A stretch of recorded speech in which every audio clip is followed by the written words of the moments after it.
Hello everyone, welcome to another episode of In the Garden with Mr. Elrod. Today we are here with Mr. Miller. Hey. Mr. Miller and I have worked together for several years, and so Mr. Miller is also, and his family are also gardeners. They enjoy the gardening space. So today we are here to look at his space, talk about why they enjoy gardening, and just see what's going on. So hope you enjoy. Okay, thanks for being here. All right, so Mr. Miller, why don't you just kind of give us a tour of the garden, show us what you guys got going on. All right, well, this is probably the largest garden we've had in the last several years. As some of you out there may know, you start to have kids and your spare time is reduced quite drastically. But this year we've been at home a lot, as many of you have, and so we got an early start.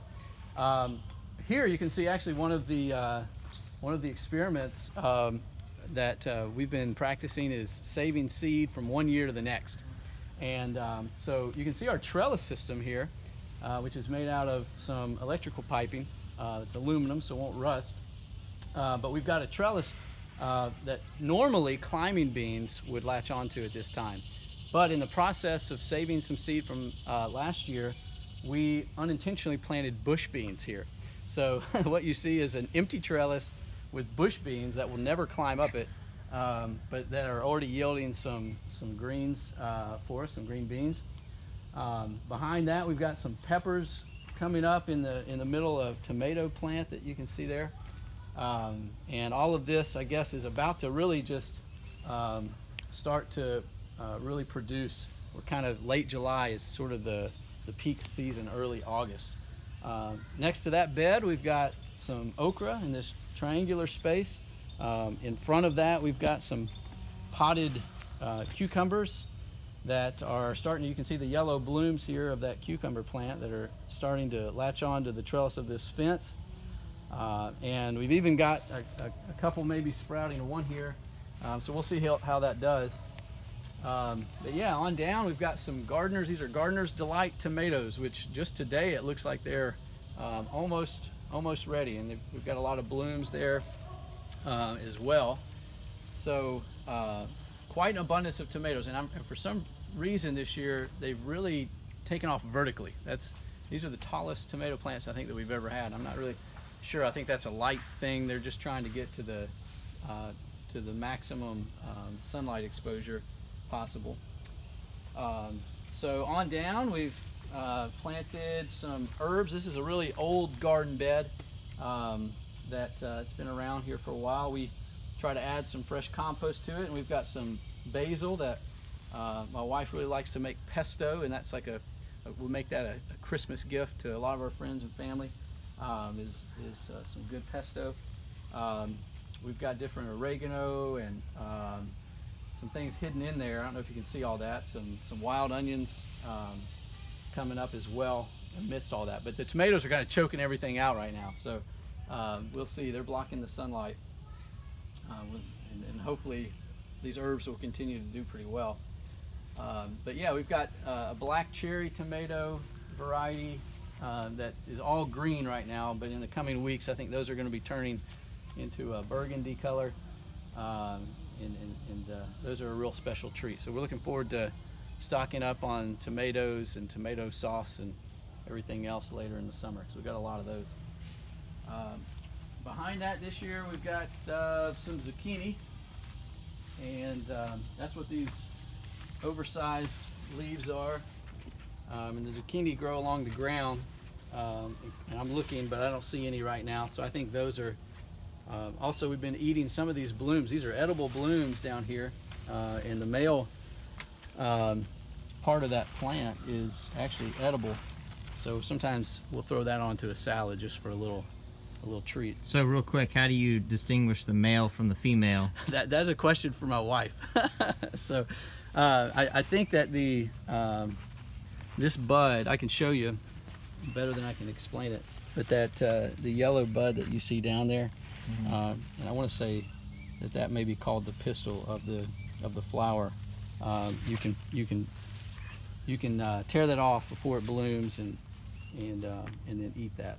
So I suppose that the female part is that orange part, but I could be totally wrong about that. So I'm sure somebody will Google it. yeah, we'll defer And let you know about it. To the experts on that one.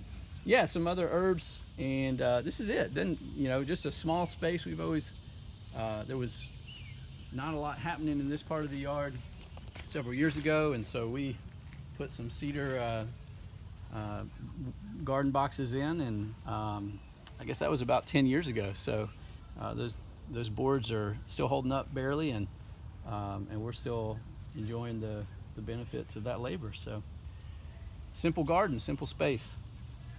All right, let's see. All right, so we've come up on the deck here to get sort of an aerial view of this garden space, and you know, the design was really dictated by the topography here of the yard. We have a really sloped yard, and this had always been sort of a dead space behind the garage. So we started off by identifying some area that was flat enough, dug that out, put the garden beds in, and then over time we got a dog, we added chickens, and so we had to have some fencing and a little garden gate to keep the critters out. But yeah, the garden itself was really just kind of a manifestation of the unused space in our yard here.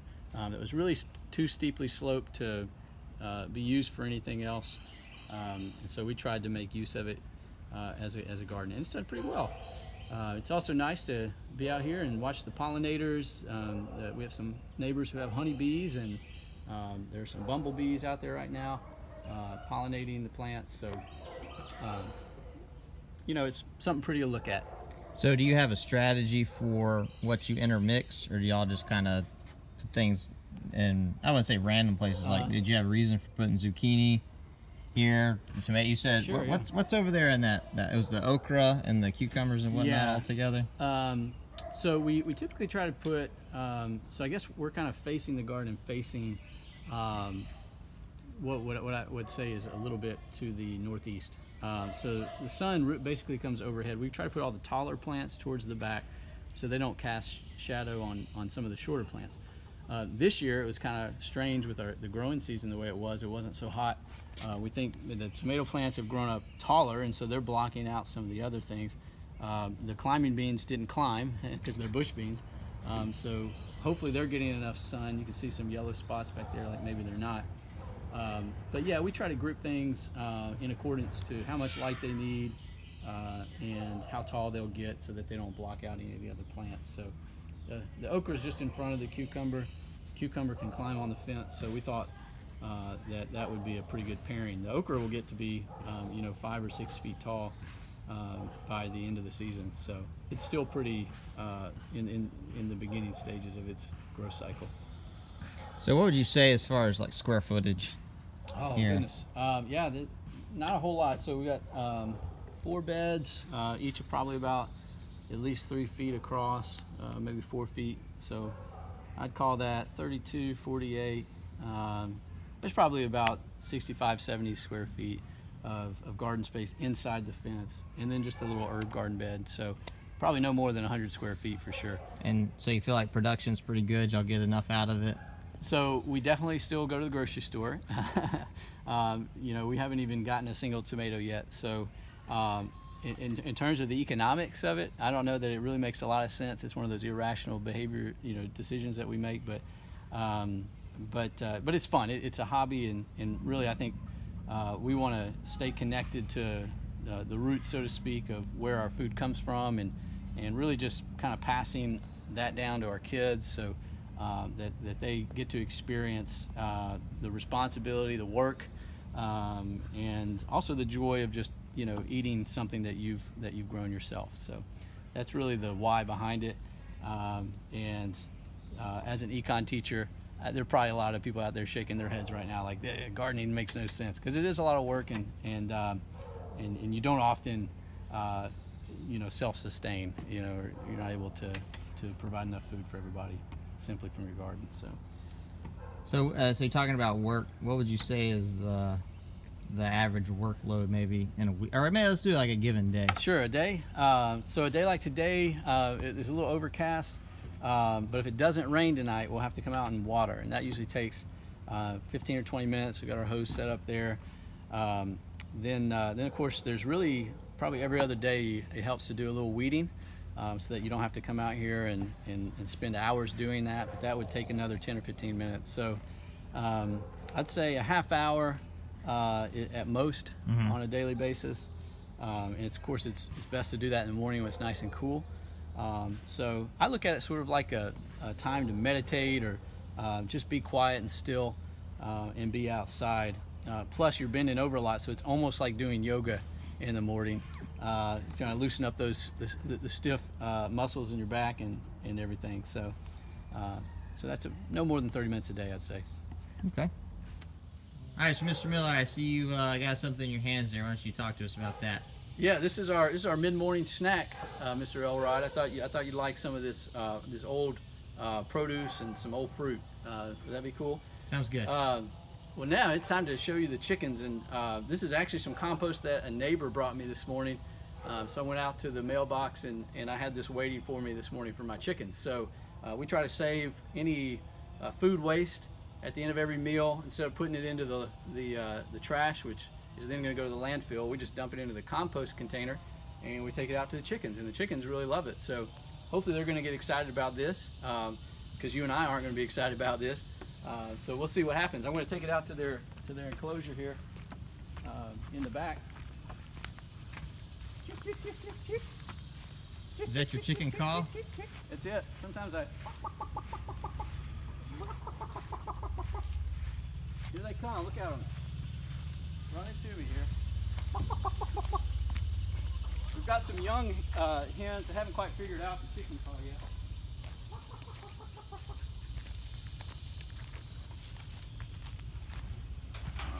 So do you always feed them inside the enclosure then? So I do, and the reason for that is so that the dog doesn't get it. If you look behind you there, you'll see the dog he's kind of curious about what's going on here. You can hear something else down there now. So I designed this little contraption that'll keep the dog out and allows the chickens to go in. I don't know what to call it, but it's kind of like your chicken gate. Chicken gate, yeah. Instead of a dog door or a dog gate. That's right. So it keeps the dog out and chickens can use it. They can kind of roam. So these are, for the most part, range-free chickens? For the most part, yeah.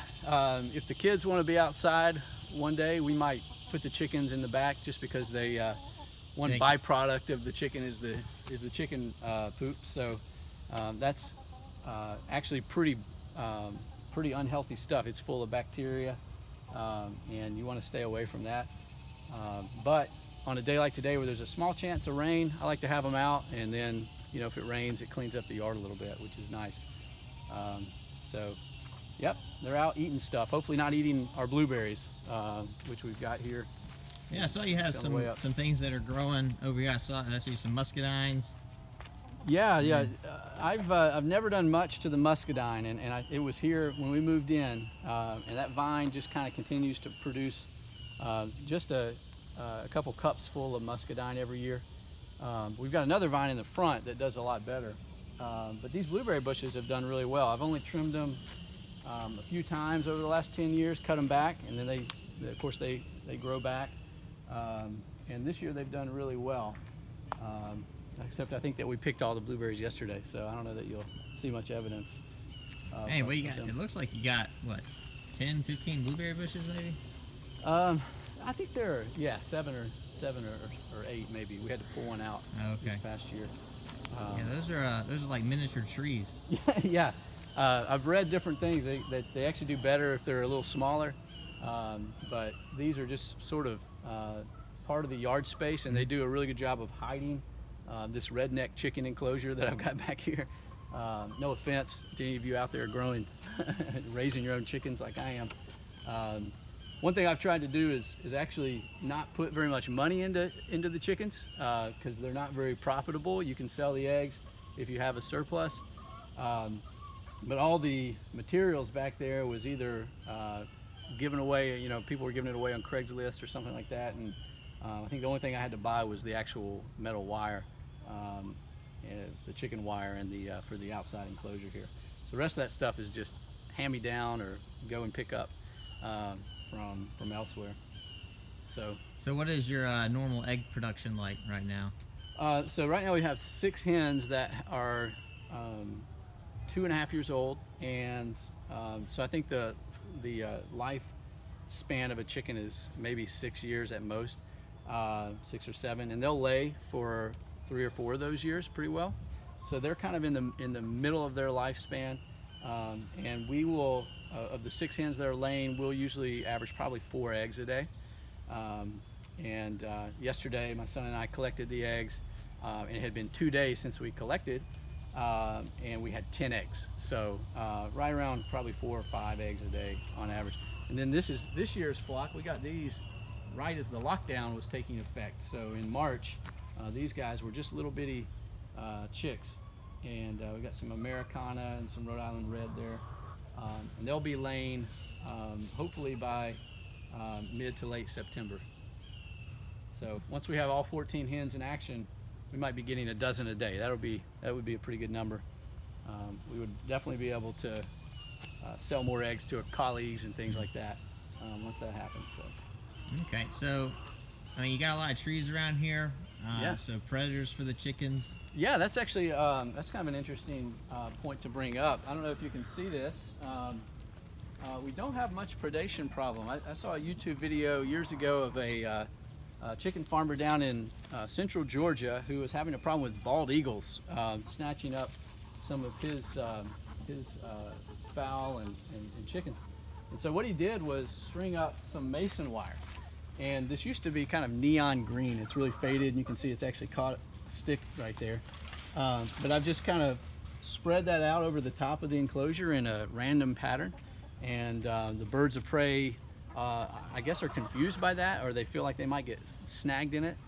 So we don't have any problem with hawks, even though we'll come out here some days and there are gray horned owls and turkey vultures and red-tailed hawks and falcons.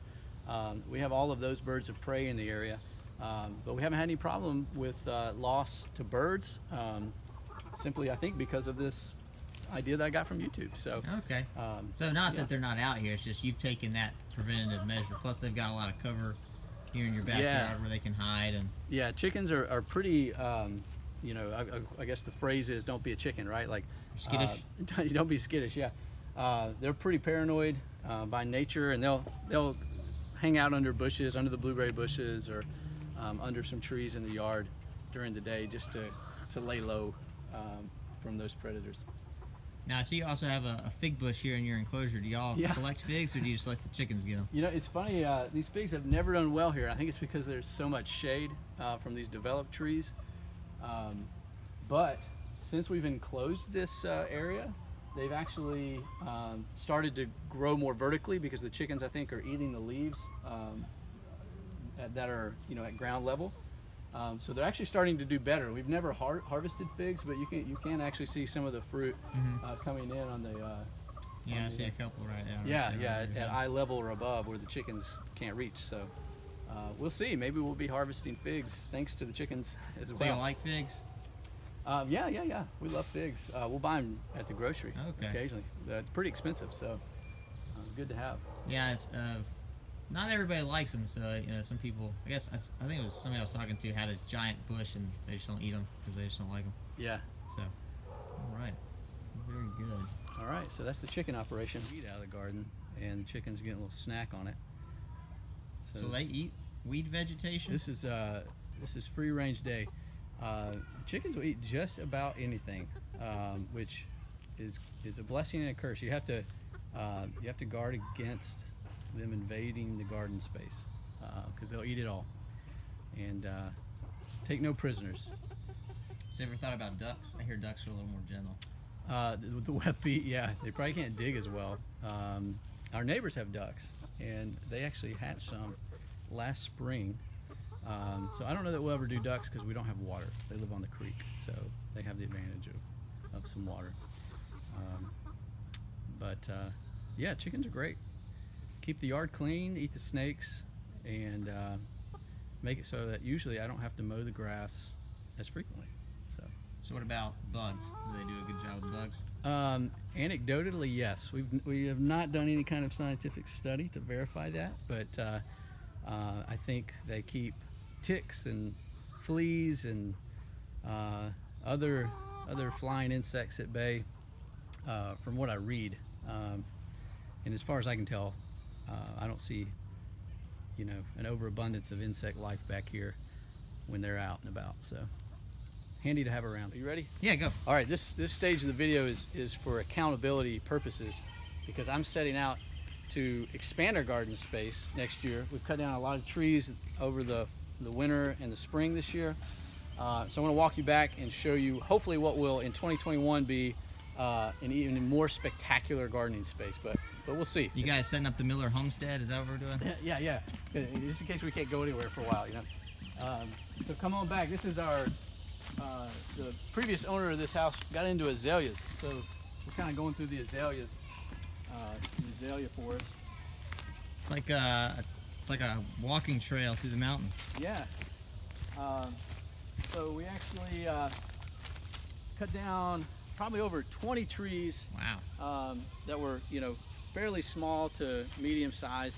And I've got a few more to go. I've realized this summer that I don't quite have the amount of sun that I want to have back here. So this fall we'll take out a few more. And then I've got some old deck boards from a neighbor of ours who took up their deck on the lake, and we're going to reuse those boards for our garden beds. They're all stacked over there. So I'm hoping to have maybe 6 or 8 different garden beds here that are a little bit larger. Maybe doing some fruit trees over here along the fence. So this is 2020, and you can see it's a work in progress. Maybe next year we'll have this space a little bit more completed for some more spectacular suburban gardening.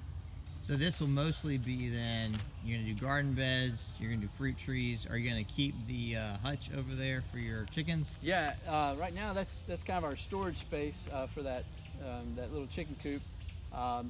But I'd say maybe next summer we'll have another little small flock that we're gonna raise up in that, and then hopefully we'll train them to stay on this part of the yard so that they can help keep down the bugs in this garden area. So that's the plan. All right, well, very cool. Yeah, we'll have to stop back by next year. All right. We have documentation. Absolutely. Yeah. Hopefully this wood won't be here, and you got a nice bonfire going. It will be. Yeah. We'll have to bring you back for that. That could pretty be epic. So, yep. Future garden space. Actual gardening professional. Oh, and see, that's what gardening is all about. It's it's figuring things out. It's seeing what works, what doesn't work, and then it's low risk because you're not living off of it. Yeah. So I mean, you just kind of see what happens, and to me, that's part of the enjoyment of it. Is you try something, so that didn't work, and like there's no great harm done. What I always say is, in fact, I would say that I don't eat most of the things that I grow. I enjoy the growing process. I enjoy watching it go from a teeny tiny little plant to this massive thing. Because right now, I like tomato plants. Teeny tiny little thing is massive. I did sunflowers this year. And, tiny little seed. Even when it first starts out, yay big, and now they're over 6 feet tall, giant blooms. That whole process to me is really fun. God has designed some pretty incredible things to do some incredible things, so I like to see that process fulfilled. So that to me is part of the enjoyment of gardening. So if I mess it up, what's the worst? I was outside, I was enjoying myself, I was making something. So anyway, so we appreciate Mr. Miller having us over to his house, kind of showing us around the garden. And I know we already mentioned some things, but I just want Mr. Miller to touch on maybe some of the inspiration for why it is that they garden. What is it that kind of keeps him motivated, keeps him moving forward, even when we don't have some of those successes. So just talk to us a little about that, and then. Well, absolutely, and thank you for coming and including us, the Miller family, on your gardening exclusive. That's right. This is our first. This is the maiden voyage for Hopefully gardening we'll not around be the town. last. Oh no, I've already got a couple people scheduled. We get some thumbs up. Hopefully. No, on you the know, video. I don't know that I've ever gotten a thumbs down. Now I will say that on one of my other videos, a kid told me that I had the personality of an old tomato. So that wasn't a gardening video. That could be one of your subtitle. That's right. Your gardening specialist. The personality of an old tomato. Yeah. So, well, you know, I think that gardening for my wife and I has been really about getting the kids outside and having something ourselves that we can experiment with. We enjoy the scientific process and trying different things, sprouting the plants in the basement versus in the sunroom here, or trying different fertilizers. You know, how much chicken poop is too much chicken poop in your garden? You know, really important questions, big life questions. That's right. How much chicken poop is too much? Yeah, just a little bit is too much, by the way. No, actually, it's great stuff. But the pleasure, I think, has just really been compounded by the kids' involvement, and as they get older, being able to have some responsibility, just like I did growing up. I don't know if that's how your family worked, but I come from a family of farmers on my mom and dad's side, so our garden is probably the smallest garden rather in the history of my family tree. I feel like hopefully my ancestors would not be too embarrassed by the job we've done here. You're living in the suburbs, though. Are they out in the country? It's true. Yes. Yeah. True farmers. The type of people who farm the fields all day and then come home in the evenings and tend their garden. Like those types of people. So we're not quite there to that level, but we're trying to have fun doing it. Absolutely. And so, you know, one of the things we talk about in the videos is you don't have to have a ton of space. Now, Mr. Miller has, you know, you guys a little over an acre, 2 acres? We have actually 2.5, but it's really kind of wooded. Mm-hmm. So, you know, you have to clear some trees and do some work leveling the ground like we did out here a little bit to have any space. So it doesn't take much. So, I mean, he's got a fairly nice sized property, but if we're talking just the garden space and the chickens and whatnot, I mean, it's not huge. And so, you know, like we talked about, it's one of those things that I don't know if I'd say provides therapy, but certainly provides, you know, a certain sense of calmness and some enjoyment. So something that helps to, you know, I don't say relieve stress, but it's certainly a stress-free activity to participate in. Yeah. You know, one of the things, I don't know if it was in the video or not, talking about meditating. You know, I'll do my Bible reading and then go outside, and you know, if I got some music playing or some hymns going, something like that. Certainly an enjoyable process to take part in. So one of the things I always encourage those who watch is, you know, just the relaxing nature of gardening. Doesn't have to be anything stressful. Doesn't have to be anything that you commit a huge amount of time to. I would say that maybe the Millers are one of those who really kind of do a great job. And they, you know, they're very diligent and dedicated to a lot of stuff that they do. So, but it doesn't. I mean, it doesn't have to be a huge time commitment, and you can enjoy this too. So, yeah. You know, this is a nice suburban setting. You got a nice garden here. You got chickens. Okay, you got some fat. Now, do y'all ever kill your chickens and eat? Obviously, you kill them, but do you eat them? We have in the past, and they make for some really chewy enchiladas. But yeah, that's a whole nother episode, I think. Yeah, we'll come back. If you're going to process any chickens, put let me like know. A warning label on the start of that video, though. It would be too graphic. Yeah, it gets messy. It gets messy. We can go to music, nice music to cut out the squawking. It's not like harvesting tomatoes. You know? No, not. Tomatoes don't let out a scream. Right. None of that. Okay, well, so we thank you guys for watching. We thank the Millers for letting us over. Sure. It's a wonderful space. You know, they've got a great backyard for it. You know, not just in the garden, but also, you know, letting their kids enjoy the space. So thank you guys very much. Yeah, for absolutely. Anytime. Thanks for coming. Absolutely.